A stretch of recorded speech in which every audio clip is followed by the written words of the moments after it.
to talk about tonight, which is, well, what do we mean when we talk about activism? What do we mean when we talk about participation? How do we engage in political systems when, as young people, we feel as if the political systems offer nothing for us and as if the political systems are alienating us? Now, if you look at this slide, you'll see a strange thing, which is that as more and more money gets spent on politics these days, fewer and fewer people vote.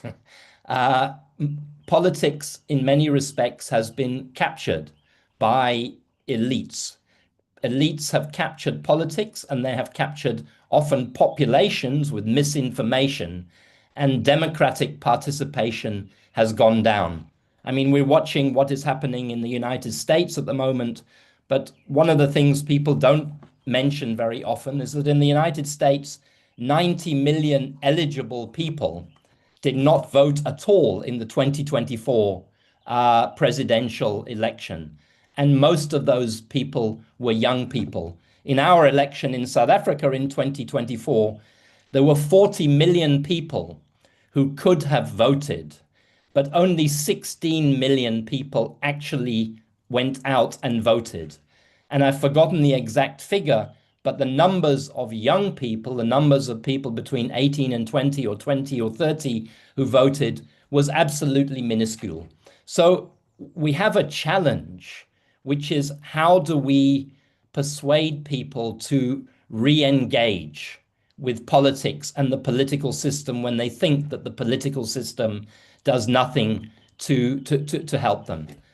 And that brings me to another point, which is, well, some people say, I'm not going to participate.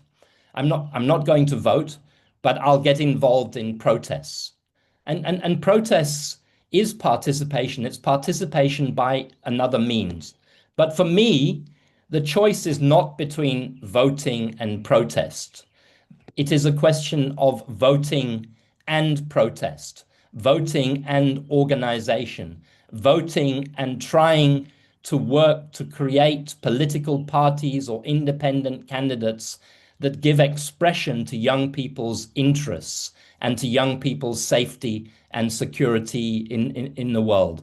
So protest and participate. That's the message that I wanted to put across. And the last thing that I wanted to say, just by way of introduction this evening, is that we need to start to think about new forms of political system. There's a book that's just been published last year. I've put it up on the slides here, Power to the People, Use Your Voice to Change the World. And what the author says in that book is that the cure for the ills of democracy is more democracy. But that will only work if we renew and reinvent democracy's machinery. The very best protection against the rise of autocracy is to redesign our democratic institutions to give people a more meaningful day, to deliver more meaningful say, to deliver more equitable economic development that gives people a greater sense of security and well-being, and so on.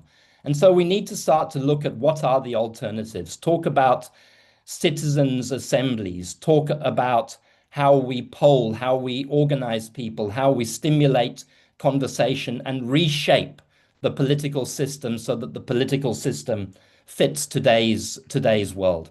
And I think, Marianne, that's where I'm going to leave it from just my few points of introduction. But I think I'd go back to this one critical point, which is that abstaining from political processes is not the answer. The question is, how do we participate? How do we participate effectively? And how do we participate to build young people's power and voice to bring about change? Thank you very much. Thank you so much, Mark. I feel like you've really set the stage so powerfully with what you said. And I think what stood out to me is just you emphasizing the importance of youth participation, because it often does play a big part in like creating the future, or rather the change we're hoping to see in the future. But just your presentation and even what Youth Capital, what we've asked in the chat box, which is, do you feel you shape the world around you? part of my job at Radio Workshop is I work with young people and just kind of teaching them how to cover certain content for radio. And last year during elections, we were just looking at elections as a whole. And I know Youth Capital has this really cool game. If you haven't seen it, please go check it out. Where it's a conversation starter. And one of the questions was, do you feel like the past, so basically apartheid in South Africa, um, plays a role in how the world is looking today? And a lot of the youth kind of were like, no. And that was shocking to me because I kind of felt like, what do you mean, no? And it's because their understanding, or rather, they don't really engage with our history and even the political space as much as I think previous generations did. And because of that, it's almost like they weren't aware that them living in townships is because of previous systems.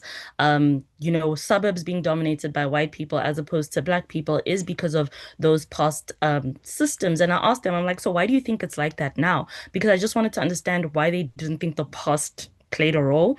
And they were like, oh, we just thought those people managed to work harder or were luckier.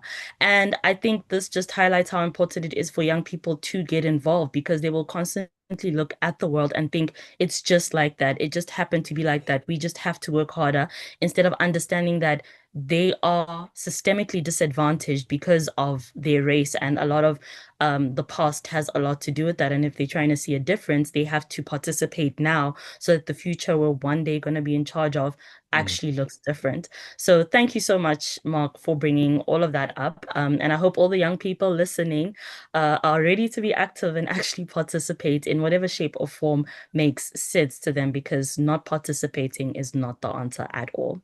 Moving on, we do have Savannah, who's inviting us to think about what it actually means to stay present, especially when things get uncomfortable. I think Mark has spoken on that a bit. I mean, young people aren't voting because it's uncomfortable, it just feels useless. So, what do we do when we're in that space of discomfort? And how do we sit with discomfort in our communities? Why is that so important?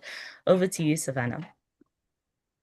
I started sharing and then I realized I didn't unmute myself. So take two, the not so tech savvy is trying again. Tell me if you can all see me this time. Yes.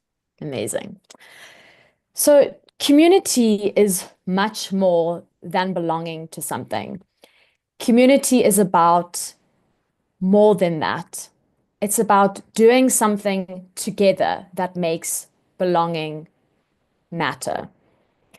As you can see on the screen, today I will be sharing about community being a verb, learning how to stay when things get uncomfortable.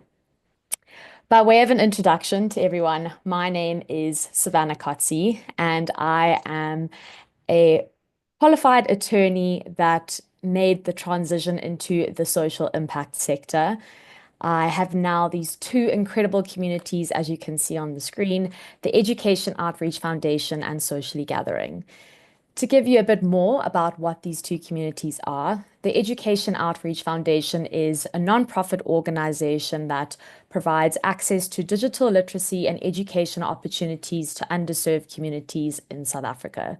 We truly believe that education is a way of unlocking opportunity, as well as Socially Gathering. Socially Gathering is currently South Africa's biggest female networking platform, and we believe in two core values, being intentional and being inclusive. For us as a business, there's two arms to Socially Gathering. The one arm is you can come to our space to find female friendships, and the other arm is intentional and inclusive spaces for women to network in business. What's important here is to say, while these two communities are my jobs, I am involved in a lot of other communities because I've always believed in the value of communities. And to name a few, Global Shapers, Global Change Makers, Young Leaders Connect. I'm a bar instructor, so my community where I teach and raise the bar. I think that community is a value that I've always believed in, but it is something that I'm learning to stay when things get uncomfortable, because they do get uncomfortable very often. But it's important to know that being part of a community, you need to give effort and you need to be willing to exchange. And we'll unpack that a bit more. I think I should share a story here about what happened at a socially gathering event. So, as I mentioned, it's a female networking platform, and I had a lady come to me. She'd been to a couple of events, and she said, Sav, I've been loving coming to the socially gathering events. I'm meeting such incredible ladies, but I'm really struggling to connect with them afterwards. Yeah, I haven't really made plans with any of them afterwards. And my first question to her was, have you reached out to any of the ladies that you got their numbers or you got their social media profiles? And she said to me, no. And I think that was such a great example for this context because she didn't make any effort. She didn't exchange with any of the ladies. She expected it to happen to her. And that's why it is so important when you are in community spaces to be willing to put in the effort, to be willing to exchange ideas, to learn, to share, to absorb from one another. And as you can see on the screen, this picture here is the two individuals are holding masks and they're taking the mask off, and it's stressful and it's scary. But once they take the mask off, that's where the real vulnerability happens. And I've seen that in all the communities that I've been a part of. You can walk into those spaces and feel that you are confident in what you are joining, or you know that you're going to be able to converse with everyone and that everything will be perfect. But that's not the case in communities. It's about being vulnerable. It's about willing to learn from one another and willing to share the vulnerabilities and the hard times. And when there are hard times, knowing that that is part of the process of growth. I think often we also see with communities is that it's always a high. Another story that I can tell you is that a community that I was a part of a couple of years ago, I found quite difficult the way that the particular individual who led the organization was and how they dealt with conflict. And it was something that was really nudging at me that I need to speak to this person, but I was really scared to because what if they didn't like what I had to say, or what if it was received really badly? But eventually I had the courage to have a really open conversation, be really transparent, and just say to them that I think that maybe this could be handled in a different way. And they received it so well and really understood where I was coming from. And from that, we were able to connect even deeper. That further along down the line, when that opportunity arose, we had connected so much, and there was another conflict that happened, but we were able to resolve it and get an amazing opportunity as a byproduct of that. That so often we forget that it's actually through the hard times that you bond with someone, that you help someone, and that more opportunities can come as a result. If you look on the screen, the lines of life, it is so easy to go by the door to criticize. Everyone can do that. We can all on here can criticize. It's so easy. Similarly to gossip. But it becomes harder to get involved. It becomes harder to encourage someone else, and it becomes harder to help. But we have to make that conscious decision that we want to choose the door that is to help other people. And that's why I keep making the point. It's about effort and exchange. Someone said to me recently that community is also about compromise, that you're not always going to get everything you want from a community or from a network. It's about knowing that sometimes you will, sometimes you win, sometimes you lose, sometimes it's a collective effort for an opportunity that you want, or a collective effort for friendship. But ultimately, the byproduct of doing something together, as I said at the beginning, the byproduct of having that belief that you've got something to connect with and makes that belonging matters is so much more important.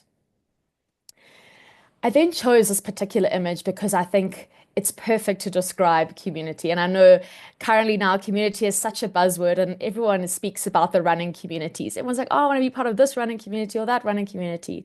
And I think this image is so great because it's blurry, it's chaotic, we can't really see what's going on, but we can see that it's a running community. And sometimes I think that is the point of a community. It's being part of something that you believe that you can add value, you can receive value from. But the most important part is to be able to show up. In any running race, the most important thing is to come to the start line and to say, I want to be a part of this because I hope to make something better, or I hope to be a part of something that is better. And I think that with all of us, sometimes the hardest part is to show up. Even with the social gathering community, I've had many ladies say to me that they've been so nervous to come to all of these events and to meet new people and to connect. But when they're there, when they've showed up, they say, why have I doubted myself? Why did I ever think that this was so challenging and so difficult? Because it's so beautiful when you're able to learn from one another and to share and engage. And again, it's that constant effort and exchange, especially when there are difficult times. It's that knowing that, yes, as Mark was saying, that in those times when you're going to have to vote for a president or vote for someone, you have to come together and you have to work together in order to get that ultimate outcome that you want. And lastly, I think what's important to know is that there is so much strength in community. So much, and I can't emphasize this enough, is that no man is an island. We do things, we are on this planet for a purpose, and that is shared humanity. And that's why I think now that community is more pertinent than ever in the generation of AI and this constant chat of how it's going to revolutionize, it already has. I think it's going to become more and more important, the value of in-person connection and in-person community, more than just online. It's being able to actually do something about it. And being activists, as Mark has mentioned, it's being able to rather be the doers than the dreamers. The dreamers are just going to sit and not achieve what they want. But if you're collectively doing something with a community, that's where the real impact will happen. So I think my final messaging to you is the sentiment that was shared on the very first slide, is that community is a consistent effort and exchange. Community really is a verb. Thank you. Thank you so much, Savannah. I think that's really incredible. How I think like the big message here that no one's gonna do it alone. I can have all the ideas, I can have all the strategy, whatever, but doing it alone won't get me there. And I think everyone can agree that we all know a change needs to happen. We all know that we want to see a change, but it's easier to talk about it, gossip about the person who's trying to do it alone. But actually joining the movement and helping, that's where we see the numbers go down, and that's where we actually need to start seeing the change. So thank you so much for helping us understand what it takes and what to keep in mind when trying to stick around when things get just a bit uncomfortable. We've been busy here in the chat box. I'm so glad I haven't been having to beg people to participate. I love an audience who knows what they came for. We did ask what exactly people are doing to shape the world around them, and we've had some really cool responses. So one person said, I shape the world by refusing to accept poverty as my destiny. I disrupt cycles when I choose knowledge over comfort, unity over isolation, and hope over silence. Even if I don't control the entire system, I control the energy I bring into the rooms, and energy is contagious. Shout out Lunga. I totally see that. And I do think it's really important to be the change you want to see. I feel like we hear it all the time, but if we don't be the change, then we fall in the line of the gossipers and the laughers and the people who aren't actually doing what they want to see. We also asked what people are doing. What does it look like to see effort, especially when it comes to community engagement? And someone said changing something comes from having an idea of how it should look at the end. So yes, I am. Oh, that's sorry, wrong answer. Wrong question. This is to the previous question, and they were saying that shaping something comes from having an idea of how it should look at the end. So yes, I am shaping the world by sharing the idea of how I see things, why certain things matter to me, but most importantly, what I am doing to change them or achieve them. That way, the world adjusts to me, brings me into proximity with things and people that share the same sentiment with me, thus shaping itself for me. That's actually very amazing. Please keep the comments coming, keep engaging, and don't forget to drop questions you might have for our panelists, because at the end of it all, I'm going to open a full Q&A and throw the questions in. So come in hot, please, please, please. Once again, thank you, Savannah. Last but absolutely not least, we have Ian, who's bringing in a vital perspective on community-based networks. She'll be helping us think about whether these grassroots systems might be the true backbone of sustainable work on the continent. Over to you, Ian.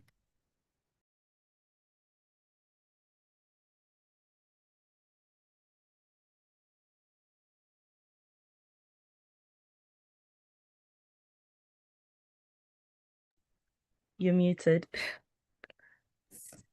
Okay, sorry about that.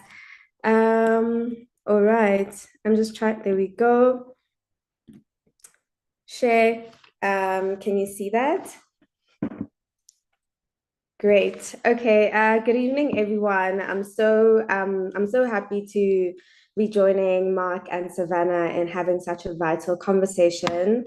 My name is, sorry, I just need to figure out how to move it. Yeah.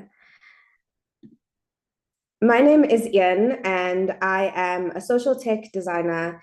And briefly put loosely, to explain that title, advocacy is what I do, tech and design is how I do it, access and inclusion is why I do it. I'm the founder of Digital Girl Africa, a digital assurance network for women gig workers in Africa. And I'm happy to be presenting on this topic, especially right at the back of releasing the Future of Work in Africa report with Department of Trends. So I'm hoping that if you weren't considering clicking the link and checking this out, that my presentation will kind of motivate you to do so. So today, I'm going to be talking about community-based networks. Are they the backbone of work in Africa? And I think that when we talk about work in Africa, we often ask, how do we create more jobs? But maybe the better question that we should be asking is, what makes work possible in Africa? What holds the labor market, this entire system together in Africa?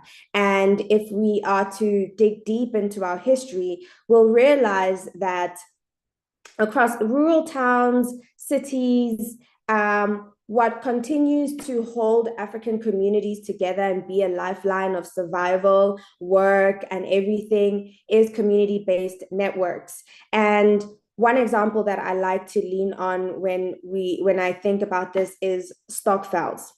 Stokvels are, for those who don't know, a local financial system where individuals come together to raise money. It's sort of like an informal saving system. You know, a lot of us grew up with close proximity to a stokvel system, and we've seen how it has continued to sustain a lot of families.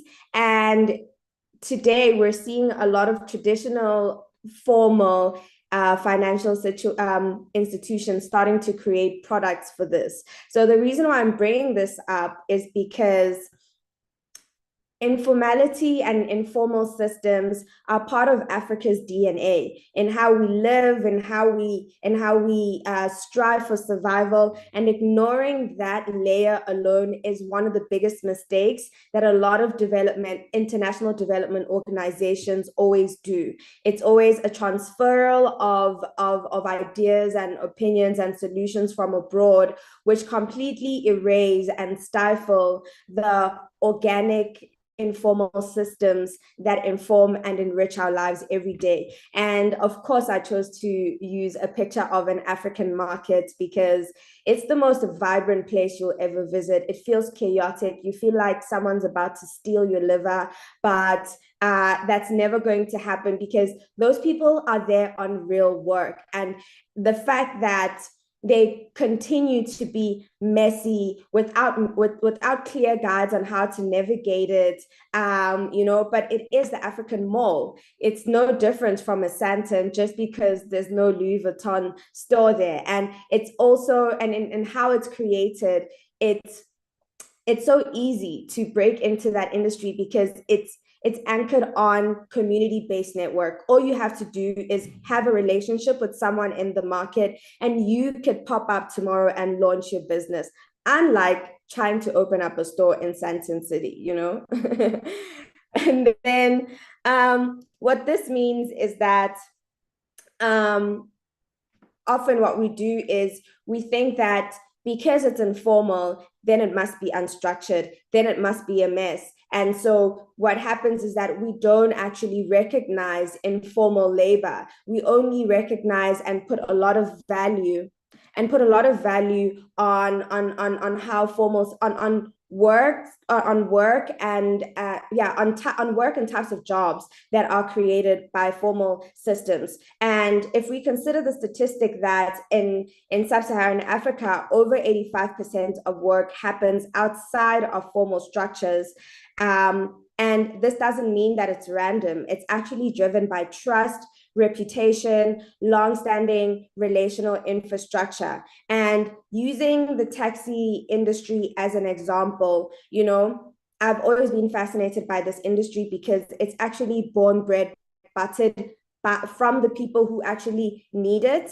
And till to this day, there's never been a tech platform or company that's able to service the demand of mobility for commuters in townships and peri-urban areas that need to get to school, need to get to work as efficiently as taxis do. And I'll tell you this, from primary to high school, I used taxis, and that was the quickest way to get to school. And when I started doing a lot of research about the taxi industry, I started having a lot of respect for it.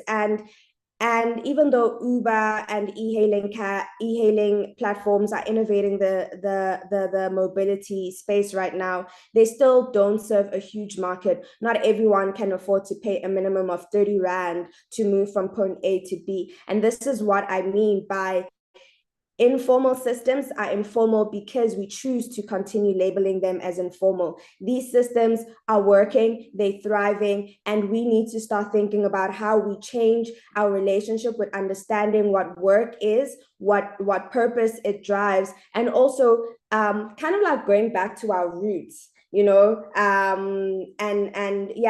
back to our roots where we are led by communities. And so when we think of informal systems, it's important that we don't consider these as stopgaps because they are structured, they're self-regulated, and they're resilient. And we need to stop looking at informal systems or institutions as if they are the problem and start calling it what it is. It's community-designed infrastructure.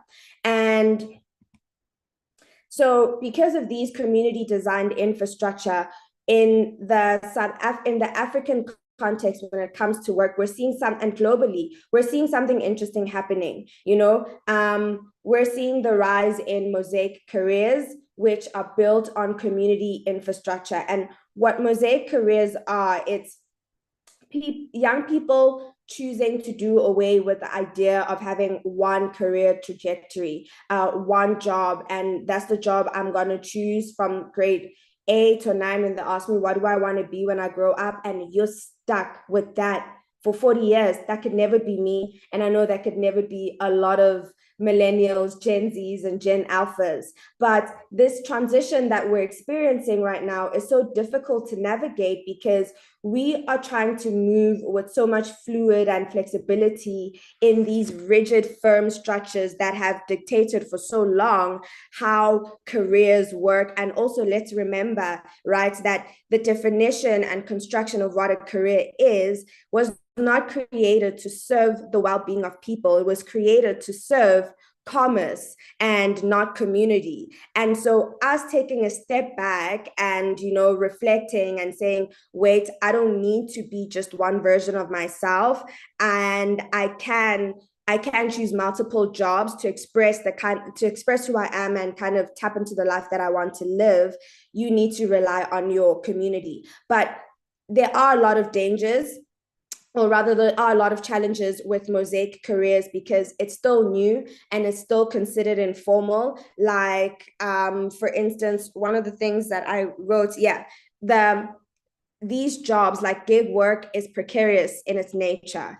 Gig workers don't have similar protective infrastructures as formal or traditional workers do. Like if you are an Uber delivery person, an Uber driver, you do not have access to medical aid. You do not have access to a lot of insurance products that come as stock standard when you're working for a corporate structure. And this is why in Digital Girl Africa, our pivot really focused on servicing gig workers as a digital assurance network, because we do see that there is going to be a rise in mosaic careers, and we need to be part of the ecosystem that curates a supportive network community for these people. And I know that I'm going to be having a lot of chats with Savannah after this, because she's also curating a community that is very essential for the type of work that we're seeing in Africa today and globally. So what this means is that we're no longer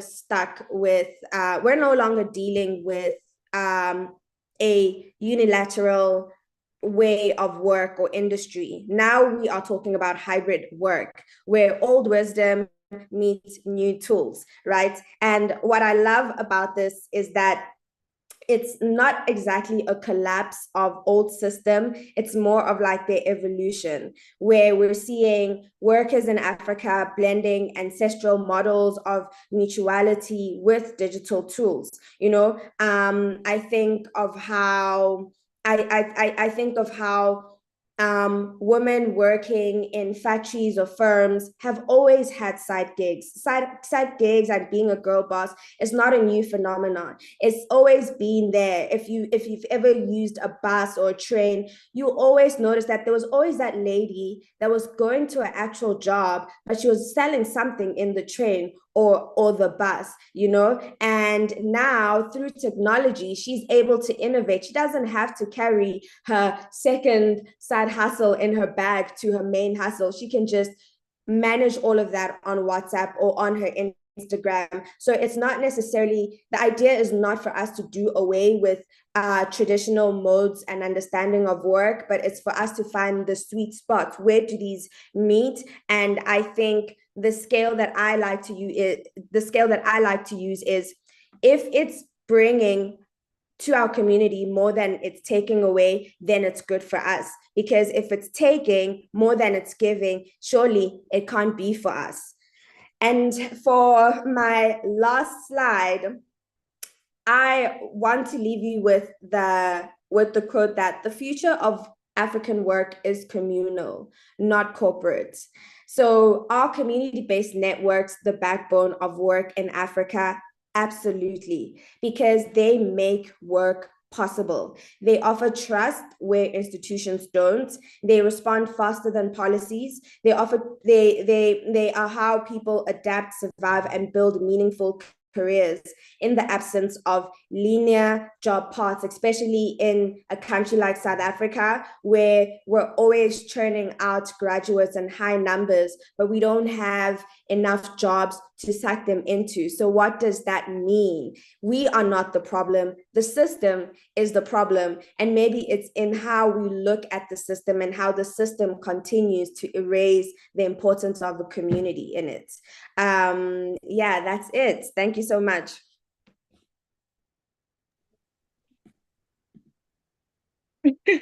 Shout out, Ian. I think you said so much that's so relatable. You just started speaking about the taxi. I was like, oh, child, I wish I could go back to those days. I'm definitely spoiled by Uber, but it was so convenient. I always got to places on time compared to now. And it just worked. So I really think you touched on so many important points, especially when you said the only thing that makes informal businesses informal is the fact it's that title. They've been around for years. They've been working for years. Late last year, I was part of this like workshop thing, and they were talking about Gussynomics, which was basically looking at, the township economy and how people have been able to take their kids through school, pay their mortgage with the businesses they've started for themselves, whether it's from the markets you're talking about or sorry, family time can be a bit problematic.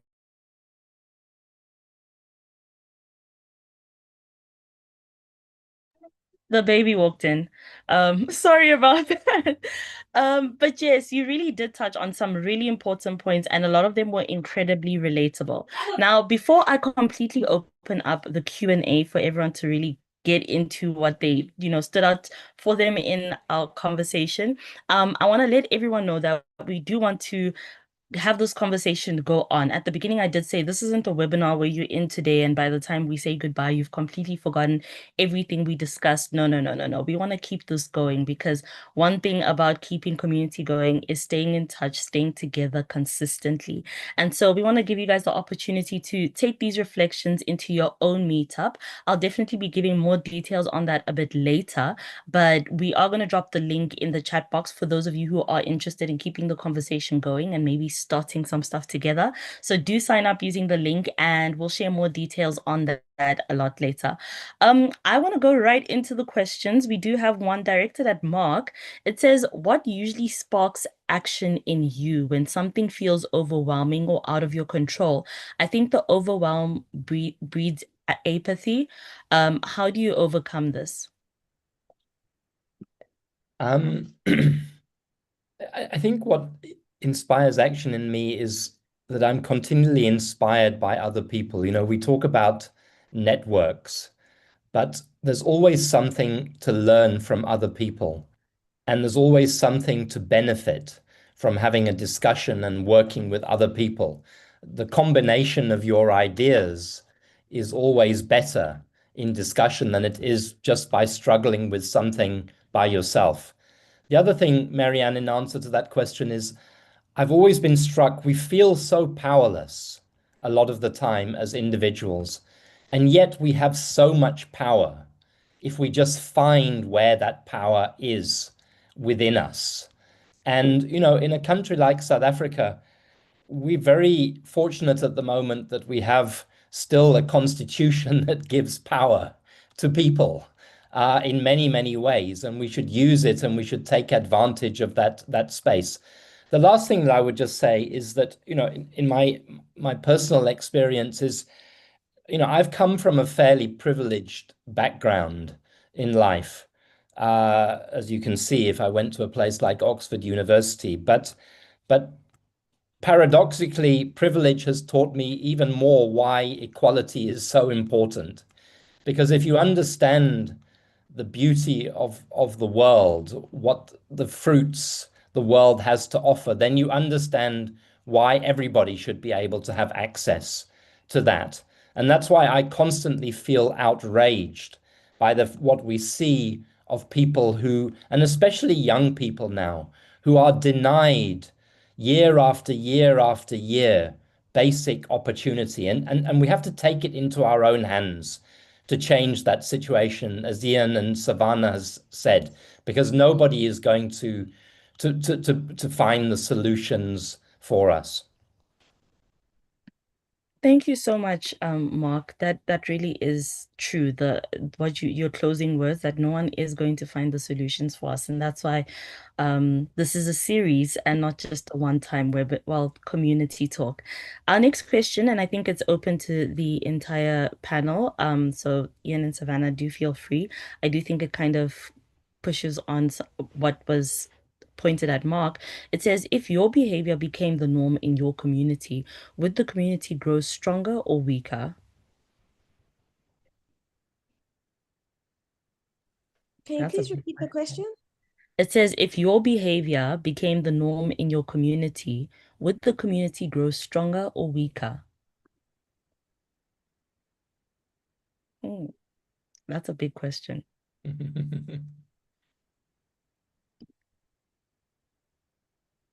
I'll go. I think if my behavior became the norm, it would definitely be stronger. I've been working in civil society for over 10 years. And I also like to think, similarly as Mark, that I fell into activism. And it was also a space that kind of honed my ideas and just and nurtured me and carried me because I knew what kind of space I didn't want to work in because I didn't believe in the change that I was seeing those careers creating. And I kind of like forged a space for myself. So, and having created Digital Girl Africa, which is an extension of my ideas and the kind of world that I would like to see, where women are empowered in the digital economy, I have no doubt that it would be strong. That's incredible. Thank you so much, Ian. Savannah? I really love what Mark has said in reply on the chat, because I think that that is so true. It's how you enter into spaces, and if you have good intentions and if you have a heart that wants to do good and is constantly speaking up, and you're constantly changing the narrative, it feeds off into other people. You feed off people's passion, you feed off people's good energy. You are drawn to people that are inspiring and are making an impact. And I would like to think that my behavior, by choosing to show up every single day and choosing to be active in what I believe in, that it would somehow, even to one person, have a ripple effect to be inspired or to encourage them to go after what they believe is important. Okay, that's great. We have another question, and it says, Ian, how can our informal communities use technology in a way that serves our African markets with things like algorithms in mind? How do we not conform and stand out? Thanks for the question, Corinne. I really love it. I'm doing a lot of research and writing on critical algorithm studies right now, and this is a very relevant question. You know, so it's kind of like a double-edged sword when it comes to AI. I'm not I definitely am a big fan of it, but I also like to make people aware of the challenges, because it's only through being aware of the challenges are we able to mitigate and kind of like come up with solutions before things get bad.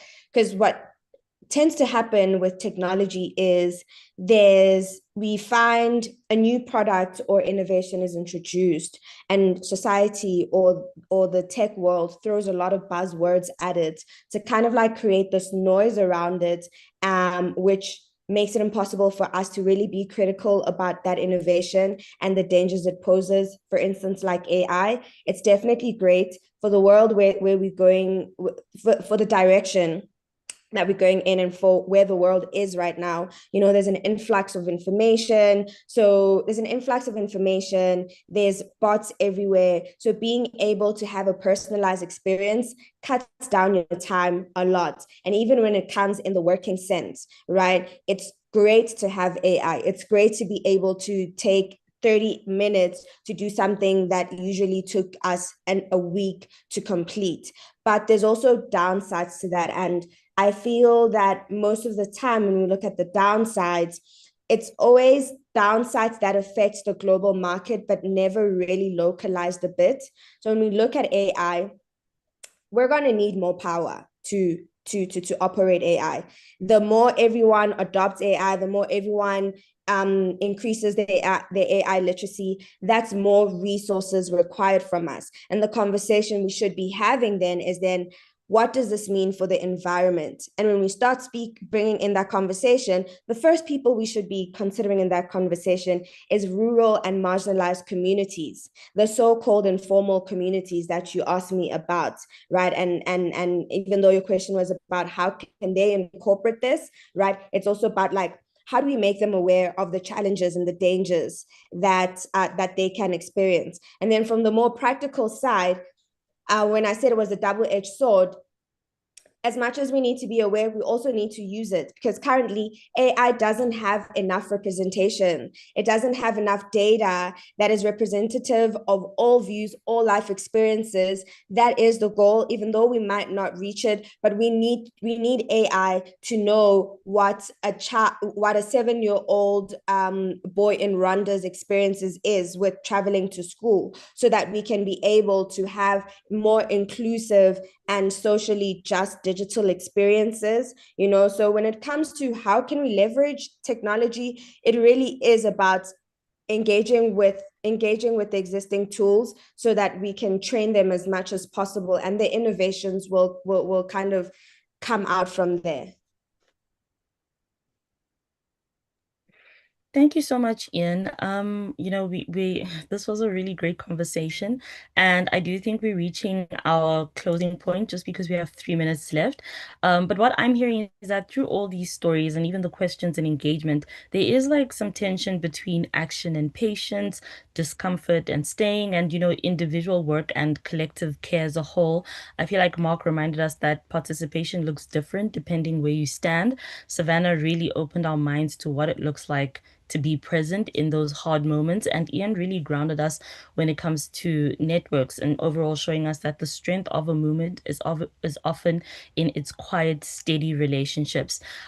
So thank you all for your participation. Before we say goodbye, or rather open up for final thoughts from our panelists or guest speakers, we're inviting you to take what sparked your mind today. So everything you guys, there's been a lot of engagement in the chat box. So I know a lot of minds have been sparked today.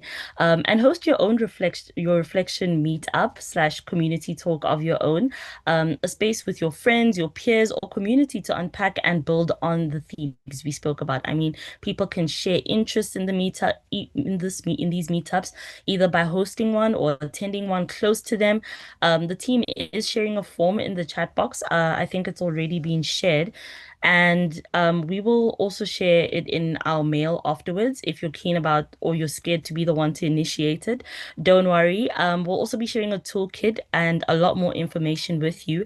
And we can create a super group of like-minded people. So keep an eye in your inbox from us. And please do fill out the form right now. I know what procrastination does, and I know it's like 7 p.m. So you're probably going to be like, I'll do it tomorrow. And then suddenly we've lost you in space We'll time also be sharing. technology. Oh, I thought someone was trying to speak. But lastly, I guess I'd like to capture final thoughts from our panelists. Just if there's one thing you want us to remember when we're going home from this whole conversation or from each of you, what would that one thing be?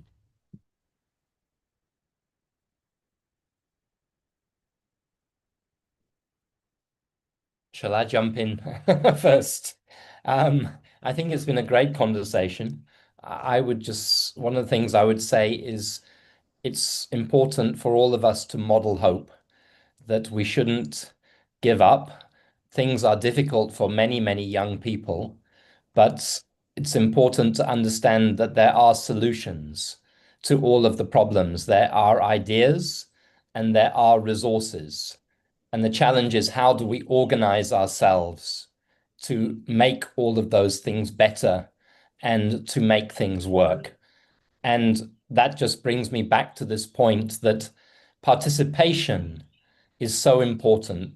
Participation, engagement, trying to understand the world, talking to other people about the world, and finding ways to try to exercise our power as young people. And I know I'm not a young people, but our power as young people in relation to the system. You know, in 1 year's time, there will be local government elections.